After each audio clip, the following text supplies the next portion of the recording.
Fernando Pimentel of BehindTheGloves.com right here for the fight, guys. Obviously, the returning crew. Dominic Verdine of RingTV.com. Frederick Hawthorne with Barbershop Conversations. And Steven Correño at Clearwater Sports on YouTube. As you can see behind us, we have plenty of media members working hard and diligently trying to get the videos of today's event out. Obviously, we're here at UNLV University, the Thomas & Mack Center, where we witnessed Manny Pacquiao, the legend, versus Jessie Vargas, the champ. Before we get to that fight, though, let's talk about what we saw on the undercard. Zhu Shiming versus Manny Pacquiao was actually a pretty good fight to open up the card, man. It was nice and action-packed. What did you guys think about it? I mean, they said 100 million people watched it in China. Good for them. I didn't care about that fight. Yeah, I don't. I mean, I guess sushi is popular, I guess, but other than that, I forgot about it already. He beat the man once and beat him again, the Manny Pacquiao lookalike. So good for him. He won a title and he's going to go back home to China as a champion. So congratulations. Do you think him fighting on HBO, well, not HBO pay-per-view, Top Rank pay-per-view, and actually being distributed out to the United States and not on HBO 2 or anything like that will give him a following here in America? Because obviously, as we stated, over 100 million people saw it in China. No, I don't think so. I think that's going to remain in China, not here in the States. Why? Why not? It's a whole completely different demographic. I mean, you just got to think about it. In China, it's the culture out there is a lot different. You know, he won 2 gold medals. In Beijing, did he? Yeah. Yeah, so I mean, it's just different, you know. He's a hero out there, but he doesn't have the style, he doesn't have the power to get fight fans excited, you know, like Manny Pacquiao. I mean, he was the perfect storm. The Olympics were in China. I mean, that's it. I mean, I'm glad he was the first fight, not the third fight. You know what I mean? Because he was like, oh, damn, we got to like. Oscar Valdez was the perfect, like. We'll get to that. Okay, yeah. Well, can we get to that? Because I was going to say, I feel like we're losing subscribers right now. Well, let's game them and let's talk about the juiciest part of the night, which was Nonito Donaire versus Jessie Magdaleno. We all thought it was going to be the co-main event, and it ended up being the second fight on the pay-per-view. That fight actually, to me, lived up to expectation. You know, it kind of started off a little slow, but it got hot and heavy. The 9th round was probably the most exciting round of the night. And continuing after that, they just went at it with one another. Dominic, your thoughts on just Nonito Donaire versus Jessie Magdaleno and the turnout? Well, first of all, I can't say for sure if Magdaleno deserved the decision because I thought it could have gone either way. But the worst thing about the fight was the scorecard. There's no way Nonito won only 2 rounds off one of the judges' scorecards. It's terrible. I like to see a rematch though. Nonito, he didn't have. He kind of reminds me at times when Oscar De La Hoya used to box off his toes and had that bounce. Nonito doesn't have that bounce anymore.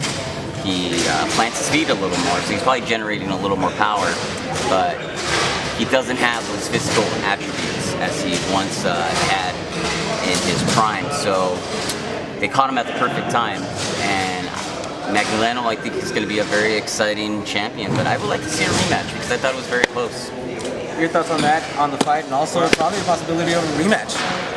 I don't want to see a rematch, but you got to keep in mind, this fight was in the gym where robbery happened on an everyday occurrence. You know, you had the Larry Johnson era at UNLV, so, I mean, what the hell can you expect, man?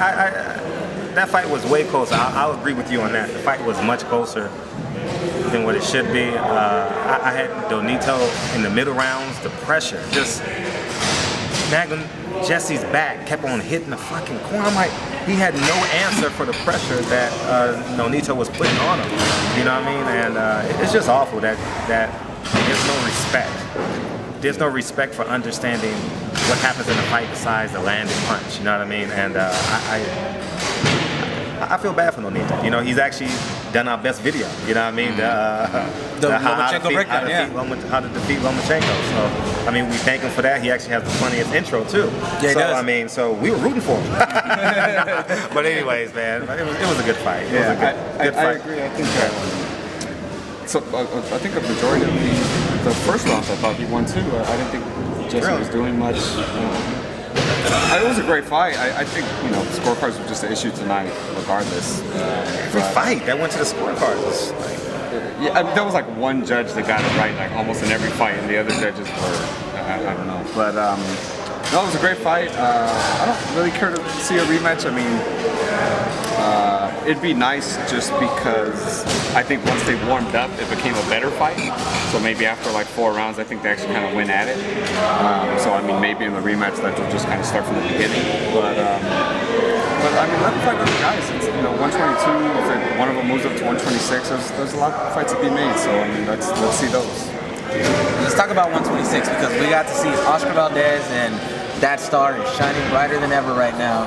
Defended his title versus a dangerous fighter, Ozawa, and just completely dominated. Just showed exactly what we've been talking about when we talk about this kid. Like, he is the goods. He is probably the next superstar.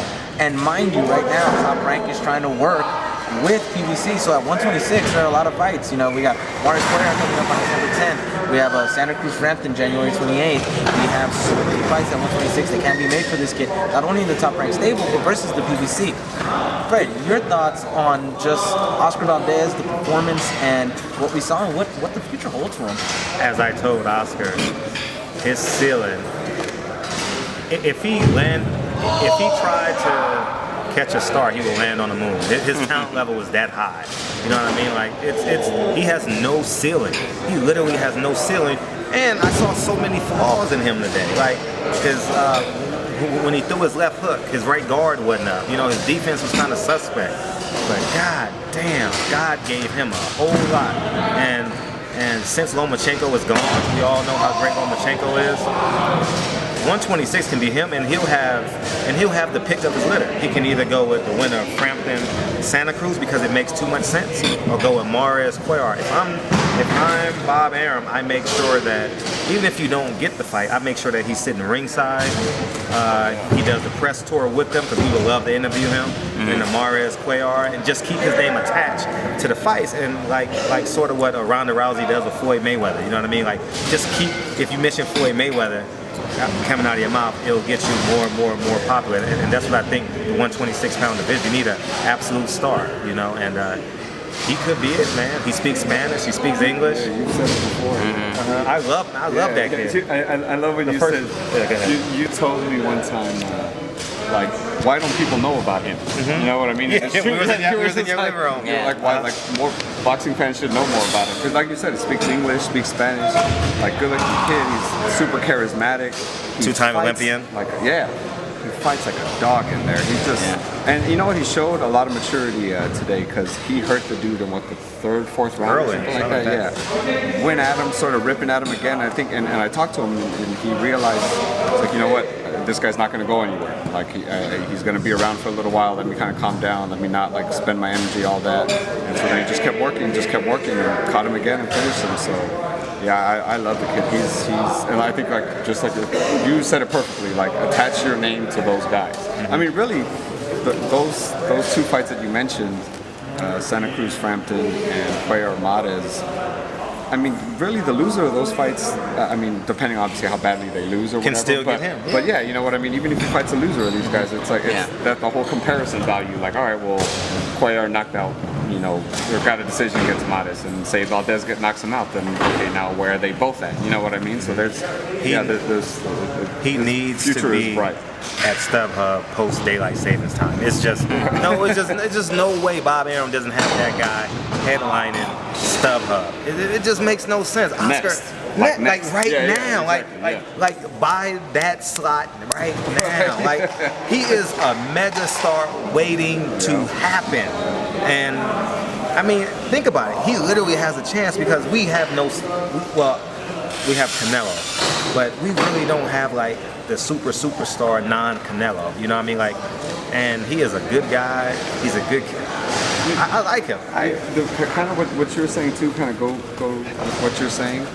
Yeah, Canelo's like the megastar right now, but I mean, people, especially old school Mexican fans and a lot of old school Mexican fans we talk to say he's the goods, but you know, the Barrera, Morales, you know, Marquez, like all these lighter weight Mexican guys, like that's who he is. He's 126 and he has that attitude. he's every time I talk to him, he's like, I am not afraid to fight anybody. He's like, I'm not afraid to lose. I don't, you know, I'm not afraid to put my undefeated record against anybody. So if I take a L, whatever, like I want to fight the best. So put me up against the best, and we'll see how it goes. And that attitude is, you don't find it anymore. Just because Fred mentioned his name, Lomachenko, I suggest you guys go to Behind the Gloves on YouTube. Check out the interview I did with Oscar Valdez. He actually mentions Lomachenko and Walters and the upcoming fight they have. Picks a winner, and the only reason why he picks that winner is because he sees himself fighting that fighter. So go check it out and see that video. It was a good tease, bro. I know, gotta do that. But let's talk about the main event, what we actually came here for. The legend versus the champ. Manny Pacquiao versus Jessie Vargas. You know, me and you, we were on a YouTube feed on your channel and on Dante's Box Nation's channel, and we were going at it, and the very couple 4 or 5 rounds looked like it was all Jessie, except for that second round when he got the Manny got the flash KO. But what happened in the later rounds to Jessie? That's the mystery right there. Every big fight, it happened. Jessie Vargas versus Timothy Bradley. He went dormant rounds 5 through 11. You know what I mean? He was fortunate enough to land that right hand. He landed the right hand. Basically, the first 4 rounds, he landed it at least one round. You know what I mean? And he don't have the power at 147. He needs to figure out if he can get to 140. Can he literally stay at 140? Because he has the talent where he's going to lose close fights. It's very apparent now. You know, he's going to lose close fights. You know what I mean? And Dewey Cooper. Let's talk about Dewey Cooper. Dewey Cooper, I thought. I didn't hear the commentary. I didn't. Yeah, we weren't able to. Yeah. But I thought he did an exceptional job. Just their synergy was just like. Yeah. Was just spectacular. You know, and I root for Jessie. He's the first fighter to take a picture with my son. So I'm always been. I'm organically a fan of Jessie. You know what I mean? And I root for the kid, but them fucking scorecards, man. It's again with the scorecards, as you mentioned. He lost the fight. Terrible. Yeah, he lost the fight, but don't take away what the fighter did in the ring, and don't call 10,000 fans that are in the bought tickets liars. You know what I mean? Like if you hear 108, 118, the people watching the fight are like, what the fuck just happened? You know, they paid $1,000, $500, $200, $50 for tickets, and they go to a fight and they feel like they've been robbed because they think it's been set up the whole time. So, you know, we can talk about that in another show, but. Be a long show. That'd be an inept scoring episode. Jesus Christ. Thank you, Jessie, for always being gracious to us. You know, we work for other publications and we come together as the fight guys, but all 4 of us can attest to the character of Jessie. He never leaves before the last interview. He actually waits. Like he even asks her questions after the interview. So I mean, I'm forever grateful to him. You know what I mean? I always tell him he has politics in his near or distant future, and I genuinely wish him well. You know? Just to give you guys an example of how he waits and everything, we were over there after the press conference, and his people are trying to get him out the way or take him to the doctor to go to the hospital. And what is he doing? He's taking pictures with fans that are in here. He's giving autographs. He's still trying to give interviews. He's still giving everybody his time. The guy is genuinely one of the best guys you could have in boxing. He's the type of guy that people and fans need to get behind. He is one of those fighters that no matter what, he will give you his all, no matter what. And you'll listen in the interviews that we had with him today. He's just apologizing. He's saying sorry to his fans. Honestly, I think he did a great job. He fought his best fight that he could have fought against a legend like Manny Pacquiao, and I honestly don't think he should have apologized at all. I think that's what it is too. Is the fight card was built perfectly. It's the legend against the champ. You know what I mean? We literally are talking about a legend, like, and so he came up short against a legend. You know what I mean? Like there's no shame in that. He did the best he could. The fight was closer, obviously, than the scorecard said it was. But you know, I think, I mean, moving the subject to Manny, I think Manny looked great. You know, like I think he looked great. Like he got caught a little bit more than maybe I'm used to seeing or whatever. But that's a testament to Jessie. You know what I mean? But he looked good.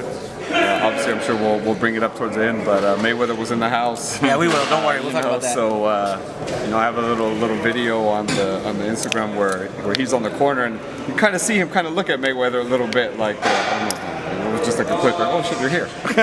Oh, during the fight? Yeah, like well after the fight when he thought he won, but yeah, it was a great performance by Manny. So we'll see what's next for him. You mentioned that Manny Pacquiao had a very good performance, but something tells me there's still something missing. You know, he doesn't go that extra mile like he used to. He used to go for the kill and take out his opponent.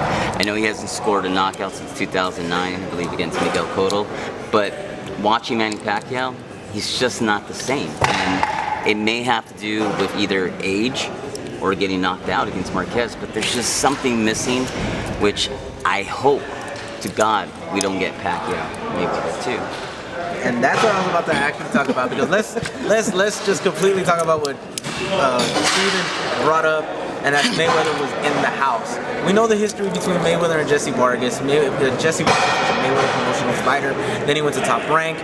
We know what's going on. We all thought it was a setup that, hey, you know what? Mayweather's going to go in the ring, go WWE style on there, do what Mosley did to him after the Mayweather-Marquez fight. You know, basically tell him, you know, the fans want a part 2.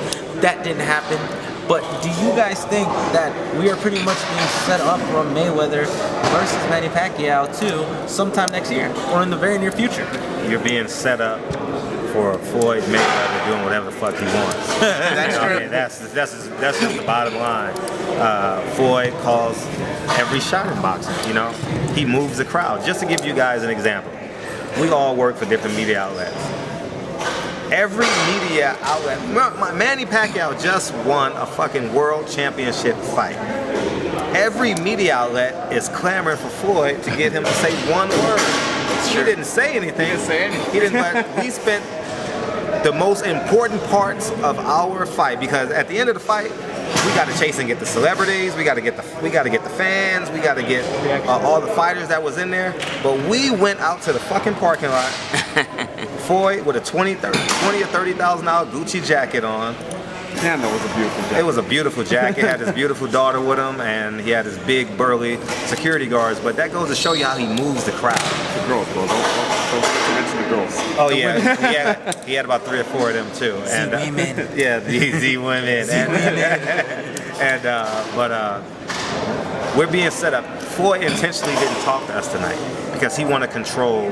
He want to control when and where he wants to say what he wants to say. You know what I mean? And I genuinely believe that. I'm gonna call Sam probably first thing in the morning when I get back to LA. And I'm gonna say, what the fuck was this about? You know what I mean? And hopefully I'll have something. But it was the perfect storm for Floyd Mayweather. You know, Manny Pacquiao's on a decline. He came to prove that he was on a decline. Give me 80%, I'll give you 20. Let's do this fight. And just to add on to your example, remember, he showed up to Guerrero Peralta, a card no one thought that Floyd would go to, and he talks to the media for what, an hour? An hour. He gave the media an hour of his time that day. Today, out of nowhere, he shows up, gives nobody no time. So you're right, he intentionally did what he did. So Genius. When he went to the Pacquiao Bradley fight.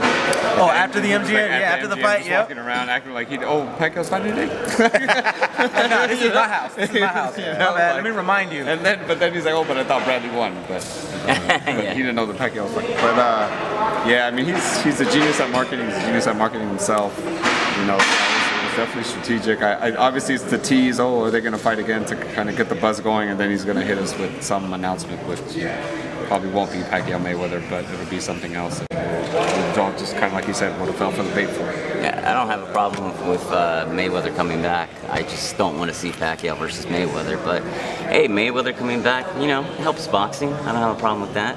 Helps us earn a little more. This is true. Well, guys, recap of the night. Just let the fans know your final thoughts on the entire card itself and just your experience here in Vegas this weekend. First, so close. Great fight card. Manny Pacquiao clearly proved that he has a lot left in the tank. Jessie Vargas, Right here, look right here. Oh, Jessie Vargas clearly showed that he had a lot of heart. Unfortunately, he came up short. Oscar Valdez, he may be special. However, we need to see better competition. He had a guy who was overmatched. So that doesn't tell me much or tell me enough about Oscar Valdez, but I clearly see that he's got a lot of talent. Jesse Magdaleno, one exciting fighter, man. Let me tell you, the power that he showed, the way he came back from getting buzzed and hurt for 1 second, and proving to the aging champion that he's the young lion, that he's the new guy to take over in the junior featherweight division. I mean, there's just so much talent, man, in the junior featherweight and featherweight division, and welterweight division, of course. Just a great fight, great boxing. I loved it. I enjoyed it. Fred? Okay. I thought I'll work my way up. The Chinese guy won. Shiming. I'm just trying to make you guys laugh.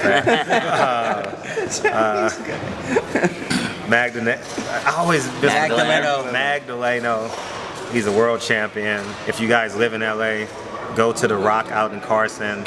Show these guys some support. We have 2 young lions that are actually world champions today. Take a chance, take a drive, take your kids out there, take pictures, support them. They're young, they're under 28, 27 years old. Go out and support them. I agree with what you, Dominic, what you said about we need to see more about Oscar. But I fucking love that kid, man.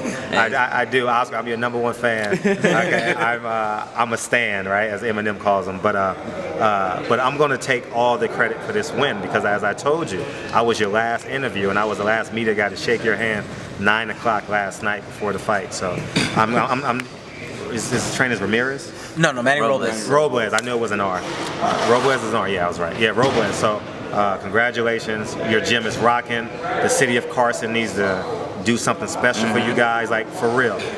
I don't give a fuck what planet you on. You get 2 young world champions in one gym in one small city like Carson. The mayor needs to be there. All the councilmen need to get it. Y'all need to get out and do something. And congratulations to you. Manny, you still got a lot left in the tank. Now you have options. Do you go to the United Kingdom or the Arab whatever you call it? Dubai. Emirates, yeah, Dubai. Do you go Amir Khan? That's a winnable fight for you. Do you go down to Texas and fight Canelo? Or do you come back to Vegas and fight Floyd Mayweather? You don't fight Terrence Crawford right now because you won. Because you need money, right? At the end of the day, you're fighting for money. You're not back here to get $4 million. How much is getting? 5-6. 5-6. You're not here to win $5 or $6 million when you bring 100 people on a plane. So go fight. You got 3 options, and you got a $20 million fight with those 3 options. Floyd is going to squeeze the living shit out of you now. He beat you, and you're a declining superstar. So, So these are facts. Truth hurts. Yeah, the truth hurts. You know what I mean? He's a one-handed fighter like Adonis Stevenson now. You know, he had no jab tonight. But congratulations to you. I want you to fight Floyd Mayweather, so I can bet $10,000 on that fight. I'm just being honest. I literally want you to fight him again, so the Filipino people can come to Vegas, drop the line, and I win money. Sounds about right. That's simple. You know what I mean? So, Barbershop Conversations. Please go subscribe to that channel, and we did a great. Yeah. But we didn't hear you. We still need Steven, in my opinion. Jesus, relax. Okay. I'm done. No, I think what he said about the Rock Gym in Carson is true, and it's $1 to go there. So even if you just want to work out, it's $1. For the day. Yeah, for the day to work out there. You got to use everything. Like they might not have boxing gloves for you to use. I don't know if they have that, but their bags, like speed bag, heavy bag, get in the ring, all that stuff. And you know what? One thing, Manny Robles is a trainer on the rise for real, because he has now two young world champions in his stable. Jason Quigley is going to be is in his stable. That cruiserweight Slava Shabronsky's fighting Sullivan Barrera December 16th, the day before Hopkins' last fight. So yeah, Manny Robles is going to be a trainer on the rise. He's going to get a lot busier. Dominic Brazil's there as well. Dominic Brazil's there. He's at the Rock. Yeah. Yep. So yeah, that gym is insane. Rocks. But Rocks. Manny Pacquiao did it again. As good as Jessie Vargas is, he just kind of proved that he's just on another level still. I kind of agree with what Dominic said. I mean, he's not obviously the Manny Pacquiao that knocked out Cotto, because this fight would have ended like in the 5th round or something. But he's still that much better than everybody else. Yeah. So I'm looking forward to seeing him again. Obviously, I think Top Rank is looking at Terrence Crawford next. but I don't think Crawford brings the money right now. I don't know if he, yeah, I don't know. He just doesn't bring the money right now. So I don't know. Yeah, I don't know where he goes, but I'm looking forward to watching it, wherever it is. I just basically have to say it was a great night of fights. I actually liked the card from top to bottom. It was fun. The Shiming fight was actually fun. Nonito Donaire versus Magdaleno obviously was the best fight on the card. Great back and forth action. Loved it. Valdez again showed that he's a superstar on the rise. I agree with Dominic. He needs to show off versus better talent. Hopefully he gets one of the 4 names that we mentioned between Morris, Cuellar, Frampton, Perfect Quigg. storm. I'll even accept him fighting Quigg at 126, which would be also a really good fight. And Manny Pacquiao just again proved that he still has some in the tank. Not as much as he used to have, but still has it. Jessie Vargas, again, as I stated, just love the guy. He gives his all, even in losing efforts. And just, you know, we got a very good night of boxing here at UNLV, here at Thomas & Mack, here in Las Vegas. And the fact that we get to share these experiences with you guys. Obviously, hopefully you guys order the pay-per-view. Some of you might have seen it on the stream or saw it on something else, but if you guys watch this, just know that these experiences are things that you need to come and experience yourself. People, if you're in Los Angeles, go watch a fight at the StubHub. Trust me, it'll be probably the best venue you ever see a fight in. Great Western Forum, the Forum itself also has some good seats. Staples Center, as long as they don't open the top, you'll have a great view. You come to LA, MGM Grand, Thomas & Mack always has really good fights. Just support boxing. That's what you need to do. Support your local cats. Go to your gyms. Just support your local cats, and trust me, boxing will expand and grow. That's where you find all the young talent. That's where we get the Oscar Valdez's, the Jesse Magdalenos, the Joseph Diaz, the Jason Quigleys, all of them, you know? So just Don't forget support the Belasco Theater. Oh, the Belasco Theater as well in Los Angeles. The Never Please a Bad go. Sit. Yeah, Start please go to your Belasco. boxing journey there. Yes, yes. Start it there because, my God, you get up-and-coming superstars there that are just like, wow. 25. Yep, and they test all of their young cats out there. Golden Boy really does. $25. You hear punches every seat you're in. And you're on top of them. You're gonna pay $25. You're gonna pay $10 for a beer, but still, you're gonna get Oscar De La Hoya sitting ringside, and you may get a chance to shake his hand. He's very interactive there. You're gonna get Bernard Hopkins maybe, but Ronda Rousey went to one of the first. Yeah, Ronda Rousey went to one of the second Belasco show. yeah, it's a dope venue. And they got Fantasy Springs too. So Yeah, Fantasy Springs also in the Coachella Valley, man. Awesome venue there. And finally, just know the Fight Guys, we're always going to be here for the fights. We got Ward Kovalev coming up. And that's going to be here in Vegas at the T-Mobile Arena. The week after that, Fred's boy Sergey. Fred's boy Sergey. I love you, trust me. Sergey. I fucking love you. And then we got Lomachenko versus Fucking love you, Walters. Sergey. Then we got Lomachenko versus Walters the week after that. Then 2 weeks after that, what do we got? We got Mars versus Cuellar, J-Rock versus Charlo. You skipping Lomachenko, dude. I did say Oh, Lomachenko you did. I'm Walters. tired. Come on, man, Yeah, you're tired. You look tired. and then we got at the same night Terrence Crawford versus John Molina, and also the week after we got Bernard Hopkins singing his swan song. So we got a long couple of weeks coming up, fight fans, and trust me, we will have videos. We got something coming up this week as well. Might have Richard Schaefer on Monday. Wednesday we have Ricky Funes and Brandon Rios. We're gonna talk about the Victor Ortiz possibility and everything. He was here tonight. Yeah, I know. So trust me, we have a lot of things coming for you guys. Go to the channel, subscribe. Again, the Fight Guys on YouTube. I am Fernando Pimentel for BehindTheGloves.com. Dominic Verdina of RingTV.com. Frederick Hawthorne. I love Sergey Kovalev. BarbershopConversations.com. Make sure to send that to Main Event. Maybe I am too PC. I don't know. Stephen Guerrero, KO Artist Sports on YouTube. And obviously, we are the Fight Guys saying we'll see you guys at the fights. You already know what it is. It's Barbershop Conversations. Hit the subscribe and the like button today.